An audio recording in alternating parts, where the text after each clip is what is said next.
हाय बच्चों, welcome to BR study point. कैसे हैं आप सब।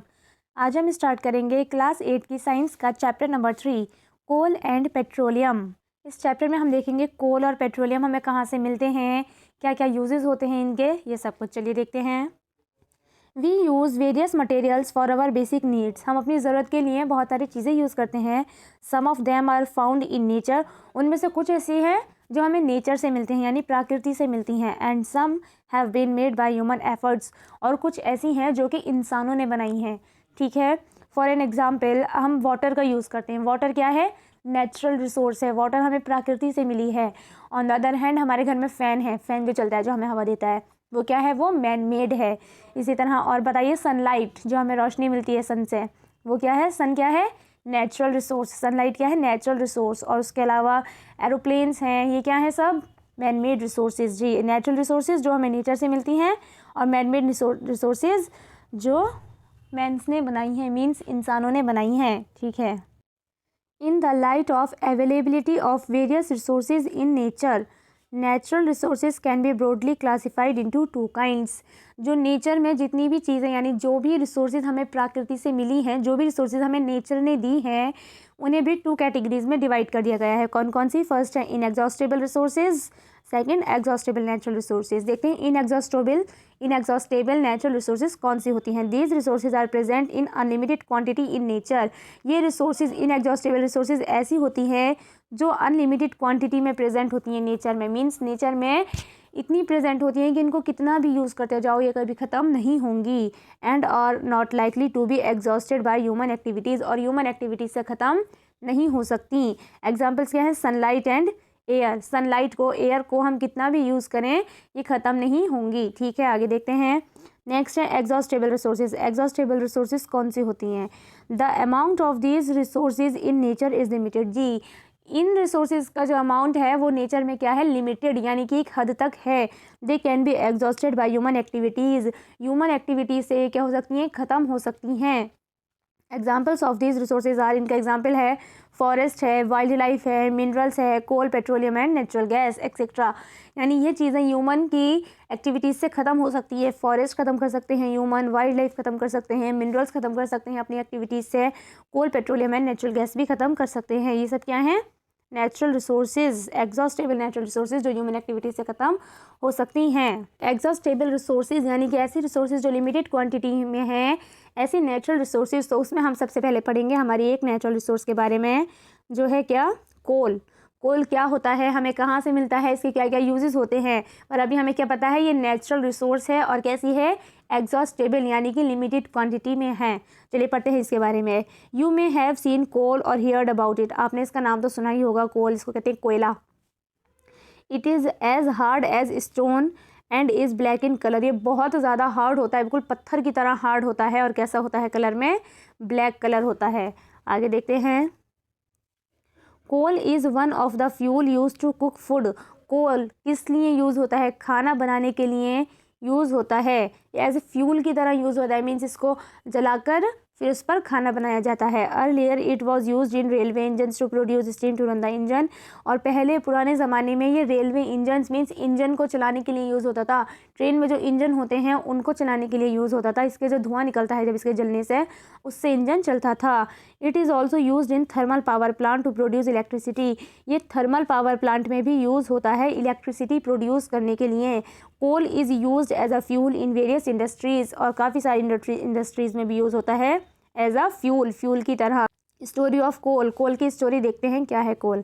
About 300 million years ago the earth had defence forest in low lying wetland areas. 300 million years पहले earth पर बहुत ज़्यादा फॉरेस्ट था। Due to natural process like flooding these forest got buried under the soil. Natural process जैसे कि flooding, means बाढ़ आ जाना। तो बाढ़ जब आई तो उसमें क्या हुआ, जो भी सारे फॉरेस्ट थे वो सब मिट्टी के अंदर दब गए, सब टूट फूट कर कहाँ हो गए? मिट्टी के अंदर दब गए। एज मोर सॉइल डिपोजिट ओवर डैम। और उनके ऊपर मिट्टी ऊपर से डिपोजिट होती रही, यानी कि वो बहुत नीचे पहुँच गए सॉइल के अंदर। देवर कंप्रेस्ड, और कंप्रेस होते रहे ऊपर से, मीन्स दबते रहे और ऐसे दबते दबते बहुत ज़्यादा नीचे पहुँच गए। The temperature also rose as they sank deeper and deeper. और जितना वो अंदर ठसते गए उतना ज़्यादा टेम्परेचर बढ़ता रहा।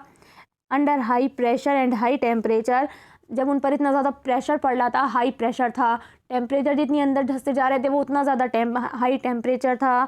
Dead plants got slowly converted to coal, तो वही डेड प्लांट्स, वही मरे हुए सारे टूटे फूटे जो भी प्लांट्स थे वो सब क्या हो गए, कोल में कन्वर्ट हो गए। क्या हुआ एक बार यहाँ से दोबारा समझिए। 300 मिलियन ईयर्स एगो क्या था, यानी 300 मिलियन ईयर्स पहले क्या था, जो अर्थ था उस पर बहुत सारे फॉरेस्ट वगैरह थे। अब क्या हुआ, नेचुरल प्रोसेस जैसे कि फ्लडिंग मींस बाढ़ उड़ाने की वजह से क्या हुआ, सारे जो भी प्लांट्स वगैरह थे वो टूट फूट गए, सब मर उड़ गए और सब मिट्टी में गड़ गए। अब उनके ऊपर नई मिट्टी और ज़्यादा डिपॉजिट होती रही, वो और ज़्यादा अंदर ठसते रहे, मिट्टी ऊपर से आती रही, वो अंदर होते रहे। इस तरह से जितनी अंदर वो जाते गए उतना ज़्यादा टेम्परेचर बढ़ता गया, उन पर उतना ज़्यादा प्रेशर बढ़ता गया, और हाई टेम्परेचर और हाई प्रेशर की वजह से, हाई प्रेशर और हाई टेम्परेचर की वजह से जो डेड प्लांट्स थे वो क्या बन गए, कोल बन गए, काय में कन्वर्ट हो गए, कोल में कन्वर्ट हो गए। As coal contains mainly carbon, और कोल में क्या होता है, कोल में कार्बन होती है, कोल में मेनली क्या होती है, carbon. The slow process of conversion of dead vegetation into coal is called carbonisation. जी, कार्बोनाइजेशन काय को कहते हैं, यही स्लो प्रोसेस जो डेड वेजिटेशन मीन्स जो मरे हुए प्लांट वगैरह थे, मरे हुए जो फॉरेस्ट थे उनका कोल में को कन्वर्ट होने को ही क्या कहते हैं, कार्बोनाइजेशन। Got it. आगे देखते हैं। Since it was formed from the remains of vegetation, ये वेजिटेशन से बना हुआ होता है। वेजिटेशन मतलब प्लांट्स, वही प्लांट्स जो सब टूट फूट कर मर कर सब अंदर धस गए थे, उसी वेजिटेशन से ये बना हुआ होता है। तो इसीलिए कोल इज़ ऑल्सो कॉल्ड, इसको फॉसिल फ्यूल कहते हैं। इसको क्या कहते हैं, फॉसिल फ्यूल्स भी कहते हैं। A coal mine is shown in 3.2, 3.2 में हमें कोल माइन दे रखी है जी, ये रही हमारी कोल माइंस। मीन्स किस तरह मिट्टी के अंदर से कोल को बाहर निकाला जाता है। आगे देखते हैं। When heated in air, coal burns and produces mainly carbon dioxide। और जब कोल को हम जलाते हैं, तो जलाने पर क्या मिलता है हमें, कार्बन डाइऑक्साइड मिलती है। Coal is processed in industry to get some useful products such as coke, coal tar and coal gas. ये तीनों चीज़ें कैसे बनाई जाती हैं, कोल से बनाई जाती हैं। चलिए पढ़ते हैं इन तीनों चीज़ों के बारे में। कोक क्या होता है, it is a tough porous and black substance.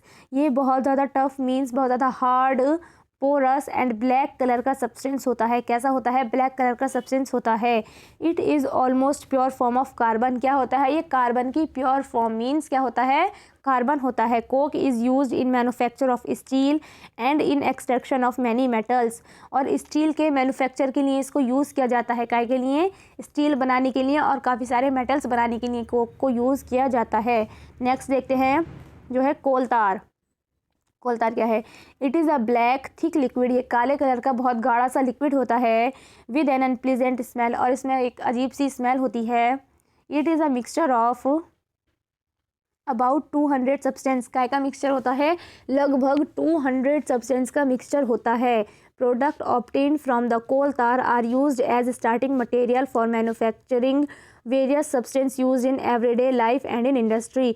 जी, इससे कौन से प्रोडक्ट बनाए जाते हैं, कोल तार किस लिए यूज़ होता है, बहुत सारे प्रोडक्ट का स्टार्टिंग मटेरियल बनाने में यूज़ होता है, जैसे कि सिंथेटिक डाइज बनाने में, ड्रग्स बनाने में, एक्सप्लोसिव्स बनाने में, परफ्यूम्स बनाने में, plastic, paint, photographic material and roofing material, इन सब चीज़ों को बनाने के लिए यूज़ होता है as a starting material etcetera. Interestingly, naphthalene balls are used to repel moth and other insect are also obtained from coal tar। जी, naphthalene balls जो होती हैं, आपने देखा होगा जब आप अपना कोई नया सामान लाते हैं तो उसमें एक बॉल, नैफ्थलीन बॉल्स के पैकेट पड़े होते हैं। उनसे क्या होता है, वो मौत और जो अदर मतलब कोई भी कीड़े मकोड़े नहीं लगते हैं हमारे उस सामान को, जिसमें कि क्या होता है, नैफ्थलीन बॉल्स होती हैं। नैफ्थलीन बॉल्स कीड़े मकोड़े भगाने के लिए, कीड़ों को भगाने के लिए, इंसेक्ट्स को भगाने के लिए यूज़ होती हैं, ताकि इंसेक्ट्स ना लगें उस चीज़ में। तो ये भी काय की बनी हुई होती हैं, नैफ्थलीन बॉल्स भी कोल तार की बनी हुई होती हैं। थर्ड देखते हैं, कोक से और क्या बनता है, और बनता है कोल से और क्या बनता है, कोल से बनता है हमारा coal gas. Coal gas is obtained during the processing of coal to get coke. जी, जब हम कोल से कोक बना रहे थे, अभी हमने पीछे पढ़ा है कोक क्या होता है, जब कोल से कोक बनाते हैं उसी प्रोसेस में हमें कहीं क्या मिलती है, coal gas. It is used, इसका यूज़ होता है as a fuel in many industries situated near the coal processing plants. काफ़ी इंडस्ट्रीज़ में यूज़ होता है काय का, कोल गैस का। चलिए अब हमारा नेक्स्ट पढ़ते हैं पेट्रोलियम। पेट्रोलियम क्या है? ये भी एक नेचुरल रिसोर्स है। वो भी कैसी natural resource? Exhaustible natural resource है। चलिए पढ़ते हैं इसके बारे में। You know that petrol is used as a fuel in light automobile such as motorcycle, scooters and cars. ये तो आपको पता है कि जो पेट्रोल है वो एज अ फ्यूल की तरह यूज़ होता है लाइट ऑटोमोबाइल्स मीन्स हल्के ऑटोमोबाइल्स में, जैसे कि मोटरसाइकिल है, स्कूटर है, कार है, हल्के वाले व्हीकल्स में। ठीक है। Heavy motor vehicles like trucks and tractors run on diesel. और जो हैवी मीन्स हैवी वाले जो व्हीकल्स होते हैं जैसे कि ट्रक है या ट्रैक्टर है, वो कहीं पर चलते हैं? डीजल पर। हल्के वाले व्हीकल्स पेट्रोल पर और भारी वाले व्हीकल्स डीजल पर। Petrol and diesel are obtained from a natural resource called petroleum. जी, पेट्रोल और डीजल हमें कहाँ से मिलते हैं? कौन सी नेचुरल रिसोर्स से हमें मिलते हैं? पेट्रोल और डीजल हमें मिलते हैं कैसे? पेट्रोलियम से। पेट्रोल और डीजल हमें कैसे मिलते हैं? पेट्रोल और डीजल हमें मिलते हैं पेट्रोलियम से। The word petroleum is derived from the petra rock. जी, ये जो वर्ड है पेट्रोलियम, इसमें ये जो पेट्रा का मतलब है, इसका मतलब है रॉक, और ये जो ओलियम का मतलब है, ये ओलियम जो बचा, इसका मतलब है oil, means rock oil, as it is mined from between the rocks under earth as shown in figure 3.4। जी, ये रॉक्स के बीच में से ही निकाला जाता है, रॉक्स में से ही माइन किया जाता है इसको, और होता ये एक ऑयल है, इसलिए रॉक ऑयल मीन्स पेट्रोलियम।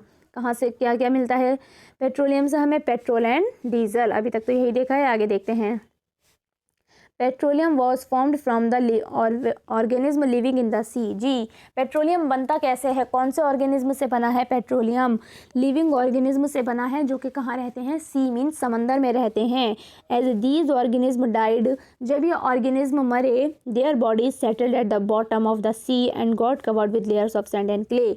जब ये ऑर्गेनिज्म मरे तो इनकी जो बॉडी थी वो सी में अंदर धंस गई और फिर ऊपर से कवर हो गई, मिट्टी से कवर हो गई, क्ले से कवर हो गई, मिट्टी वगैरह से, इन चीज़ों से कवर हो गई। Over millions of years, absence of air, high temperature and high pressure. Millions of years के बाद बहुत बिना हवा, जब इतनी अंदर धंस गई तो वहाँ उनके पास हवा नहीं पहुँच पाई, टेम्परेचर बहुत ज़्यादा हो गया, प्रेशर बहुत ज़्यादा हो गया, और इसके कारण transform the dead organism into petrol and natural gas. फिर यही जो डेड ऑर्गेनिज्म थे ये काय में, ये क्या बन गए? पेट्रोलियम और नेचुरल गैस बन गए। क्या क्या बन गए ये? यही जो सी में जो ऑर्गेनिज्म मर गए थे, ये ऑर्गेनिज्म वहीं पर मरकर अंदर सी में क्या बोलते हैं, अंदर धंस गए, और ऊपर से मिट्टी वगैरह आ गई, फिर ये अंदर बहुत ज़्यादा धंस गए, इनके पास एयर नहीं पहुंच पाई, टेम्परेचर और प्रेशर बहुत ज़्यादा बढ़ गया, तो फिर ये काय में ट्रांसफॉर्म हो गए? पेट्रोलियम, जो अभी हम पढ़ रहे हैं, और उसके अलावा नेचुरल गैस में। ठीक है, आगे देखते हैं। लुक एट फिगर 3.4 देखते हैं। It shows that the deposits of petroleum and natural gas. Natural gas के बारे में अभी आगे हम पढ़ेंगे क्या होती है नेचुरल गैस, फिलहाल अभी हम पेट्रोलियम के बारे में पढ़ रहे हैं। You see that the layer containing petroleum oil and gas above that of water. Why it is so? Recall that oil and gas are lighter than the water and do not mix with it. जी, एक बार फिर से देखिए ज़रा इसमें, diagram में देखिए, यहाँ तक ये सबसे ऊपर रही हमारी क्या? Natural gas. उसके बाद ये सेकंड नंबर पर रही हमारी क्या? पेट्रोलियम ऑयल, जिसमें लिखा हुआ है। इसके बाद सबसे नीचे, यहाँ सबसे नीचे क्या है? ये है वाटर। और ये देखिए, नेचुरल गैस और पेट्रोलियम वाटर के ऊपर हैं। क्यों? क्योंकि गैस और ऑयल वाटर से लाइट होते हैं, हल्के होते हैं, इसीलिए वाटर के ऊपर हैं, और इनके नीचे क्या है? वाटर है। ठीक है, आगे देखते हैं। और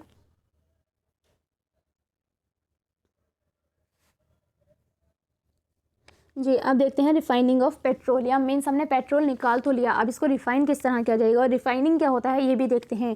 petroleum is a dark oily liquid. ये एक डार्क कलर का ऑयली सा लिक्विड होता है। It has an unpleasant odour, अजीब सी इसमें ऑडोर होती है। It is a mixture of various constituent such as petroleum gas, petrol, diesel, lubricant oil, paraffin wax etcetera. ये बहुत सारे कॉन्स्टिट्यूएंट का, ये जो हमारा पेट्रोलियम है, ये सिर्फ पेट्रोल और डीजल नहीं है, इसमें इनमें बहुत सारे कॉन्स्टिट्यूएंट का मिक्सचर होता है। ये जैसे कि पेट्रोलियम गैस इसमें होती है, पेट्रोल होता है, डीजल होता है, ल्यूब्रिकेंट ऑयल होता है, पैराफिन वैक्स होता है, और एक्सेट्रा, और भी बहुत सारे कॉन्स्टिट्यूएंट इसमें होते हैं। The process of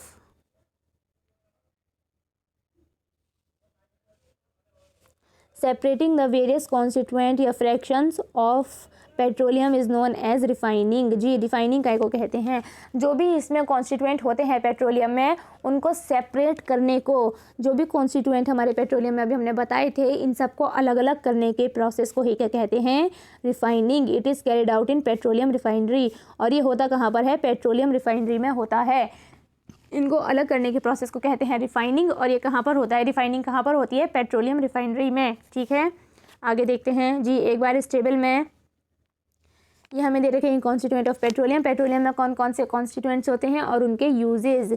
ji, petroleum gas in liquid form LPG जो होती है, fuel for home and industry, home और इंडस्ट्री में फ्यूल की तरह यूज़ होती है। पेट्रोल, पेट्रोल क्यों यूज़ होता है, मोटर फ्यूल और aviation fuel, solvent for dry cleaning, इन सब चीज़ के लिए यूज़ होता है। कैरोसिन क्यों यूज़ होता है, fuel for stoves, lamps and for jet aircrafts. Diesel, fuel for heavy motor vehicles, electric generators. Lubricant oil, lubrication के लिए। Paraffin wax, ointment, candle and vaseline बनाने के लिए। Bitumen, paint and road surfacing बनाने के लिए। Got it. ये रहे सारे कॉन्स्टिट्यूएंट पेट्रोलियम के और ये रहे उनके यूजेस जो सबको लर्न करने हैं।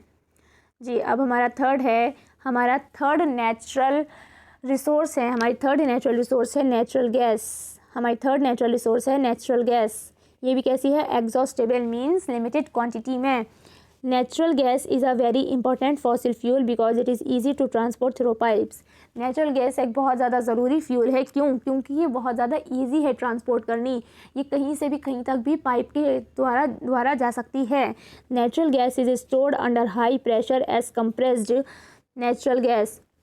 जी, जो नेचुरल गैस है इसको कैसे स्टोर यानी कैसे रखा जाता है, इसको बहुत ज़्यादा हाई प्रेशर में रखा जाता है, मीन्स कंप्रेस्ड करके रखा जाता है, इसीलिए इसको कहते हैं कंप्रेस्ड नेचुरल गैस, जिसकी शॉर्ट फॉर्म है सीएनजी। नेचुरल गैस को कंप्रेस्ड करके, मीन्स बहुत ज़्यादा हाई प्रेशर में कंप्रेस्ड करके रखा जाता है, इसलिए इसको कहते हैं compressed natural gas, CNG. CNG is used for power generation. ये जो कंप्रेस्ड हुई हुई नेचुरल गैस होती है, मीन्स सीएनजी जो होती है, ये क्यों यूज़ होती है, पावर जनरेट करने के लिए यूज़ होती है, मीन्स पावर बनाने के लिए। It is now being used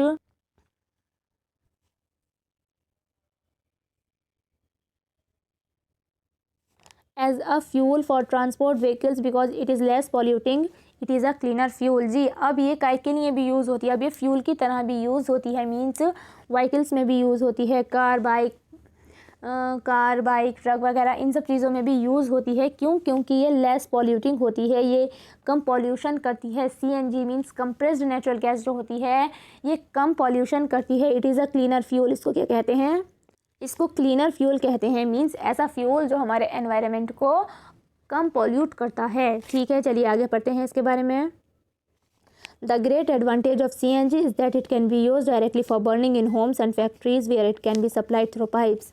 जी, इसका एक एडवांटेज फ़ायदा क्या है, सीएनजी को हम डायरेक्टली यूज़ कर सकते हैं आग जलाने के लिए घरों में या फिर फैक्ट्रीज़ में।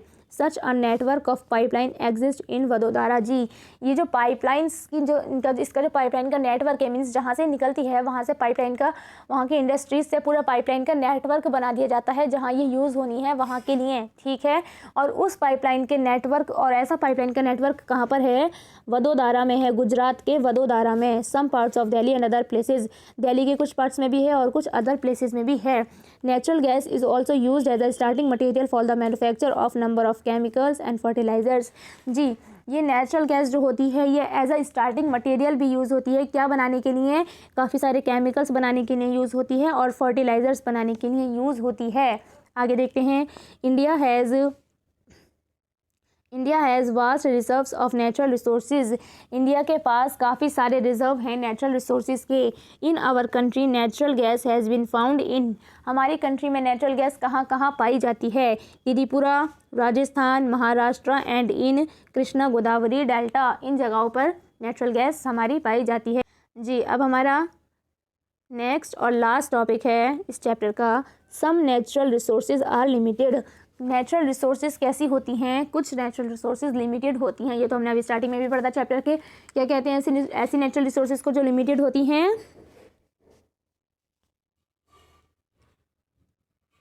Exhaustible natural resources. क्या कहते हैं, एग्जॉस्टेबल नेचुरल रिसोर्सेज। अभी हमने 3 तरह की पढ़ी हैं। फर्स्ट हमने पढ़ी है कोल, सेकंड पढ़ी है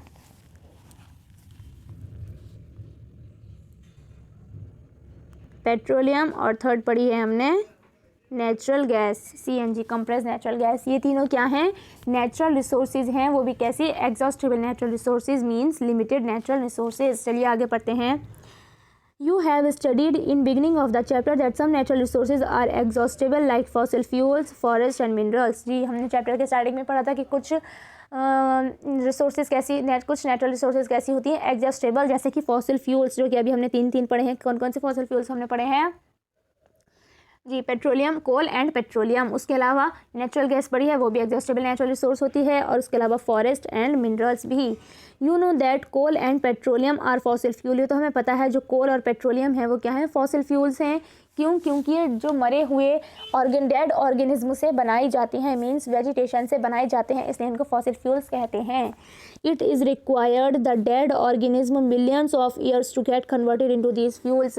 किसी भी मरे हुए ऑर्गेनिज्म को कोई फ्यूल बनाने के लिए कितने साल लगते हैं? मिलियंस ऑफ ईयर्स, मीन्स बहुत सालों में जाकर ये फ्यूल बनते हैं। जी कितने सालों में जाकर ये बनते हैं। ऑन द अदर हैंड, और दूसरी तरफ the known reserves of these will last only few 100 years. कुछ आने वाले 100 सालों में ये जितने भी हमारे पास रिजर्व्स हैं, जो भी हमारे पास ये फॉसिल फ्यूल्स हैं, ये सब क्या हो जाएंगे?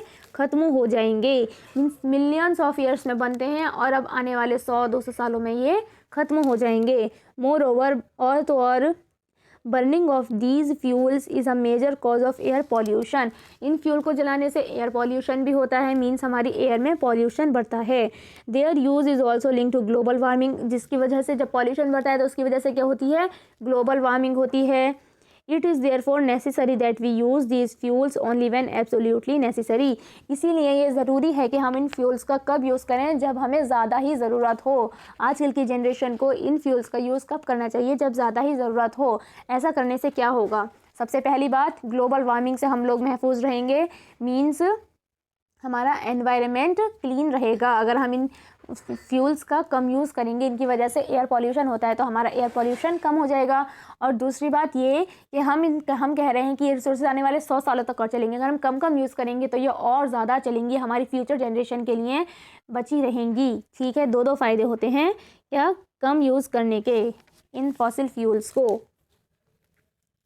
This will result in better environment, इसकी वजह से एनवायरनमेंट अच्छा होगा अगर हम कम यूज़ करेंगे। Smaller risk of global warming के कम रिस्क होंगे। And their availability for longer period of time, और वो ज़्यादा दिनों तक, ज़्यादा लंबे समय तक यहाँ पर हमारे पास फॉसिल फ्यूल्स रहेंगे।